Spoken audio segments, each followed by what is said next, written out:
Indonesia ini kekurangan sumber daya manusia yang bisa mengoperasikan. Nah, otomatis di sini mau nggak mau pengusaha ini menggunakan tenaga ahli asing.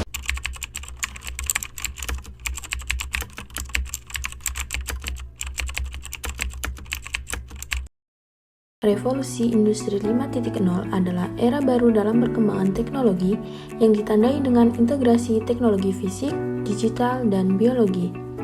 Revolusi ini membawa perubahan yang signifikan dalam berbagai aspek kehidupan, termasuk perekonomian. Awal mula Revolusi Industri 5.0. Revolusi Industri 5.0 dimulai ketika Industri 4.0 berada pada puncaknya, dan para ahli berpendapat bahwa era 4.0 dapat diselesaikan kembali. Industri 4.0 yang diluncurkan pada tahun 2011 adalah modernisasi proses bisnis khususnya di industri. Era ini juga melihat pengenalan banyak teknologi yang masih diadaptasi oleh banyak pelaku industri seperti kecerdasan buatan dan IoT untuk mempermudah pekerjaan mereka. Kemudian, pada tahun 2017, Jepang menjadi negara pertama yang mengadopsi visi revolusi industri 5.0. Saat ini, mereka menyebut konsep ini Society 5.0 di CEPIT di Jerman. Sementara industri 4.0 mengulangi pembicaraan bahwa kecerdasan buatan akan menggantikan manusia. Perkembangan industri 5.0 di Indonesia mulai dikembangkan oleh Jepang sejak tanggal 21 Januari 2019. Industri 5.0 sampai sekarang terus melaju cepat seiring dengan perkembangan teknologi di sekitar kita. Revolusi industri ini akan melibatkan banyak bentuk teknologi dan Indonesia menjadi salah satu negara yang kini sedang berusaha untuk mewujudkannya. Revolusi industri 5.0 memiliki beberapa karakteristik utama, yaitu yang pertama ada otomatisasi dan digitalisasi. Revolusi Industri 5.0 ditandai dengan penggunaan teknologi otomatisasi dan digitalisasi yang semakin insentif.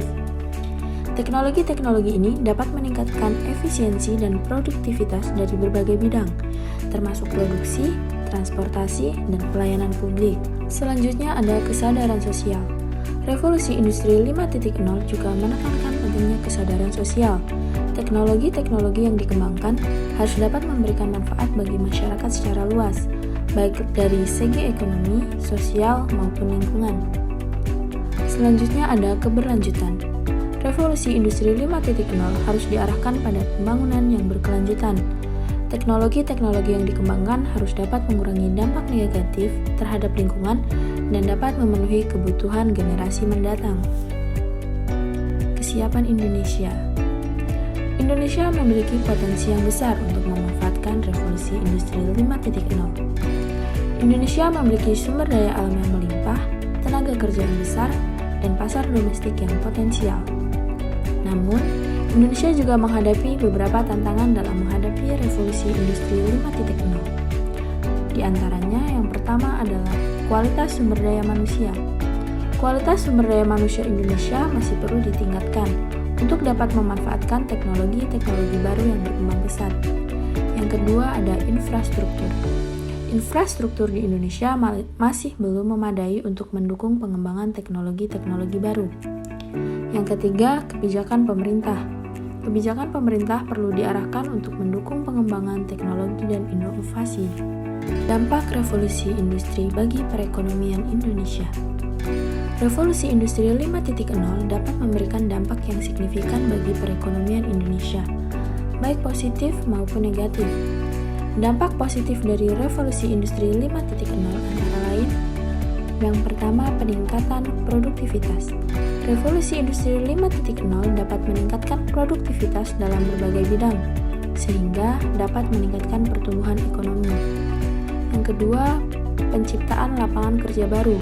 Revolusi industri 5.0 dapat menciptakan lapangan kerja baru, terutama di bidang teknologi dan inovasi. Yang ketiga, peningkatan daya saing. Revolusi Industri 5.0 dapat meningkatkan daya saing Indonesia di pasar global. Sementara itu, dampak negatif revolusi Industri 5.0 antara lain. Yang pertama, pemutusan hubungan kerja. Revolusi Industri 5.0 dapat menyebabkan pemutusan hubungan kerja, terutama di bidang-bidang yang dapat digantikan oleh teknologi. Yang kedua, ada peningkatan ketimpangan. Revolusi Industri 5.0 dapat meningkatkan ketimpangan antar kelompok masyarakat yang memiliki akses terhadap teknologi dan yang tidak memiliki akses teknologi. Yang terakhir, dampak negatif terhadap lingkungan. Revolusi Industri 5.0 dapat menimbulkan dampak negatif terhadap lingkungan seperti polusi dan perubahan iklim.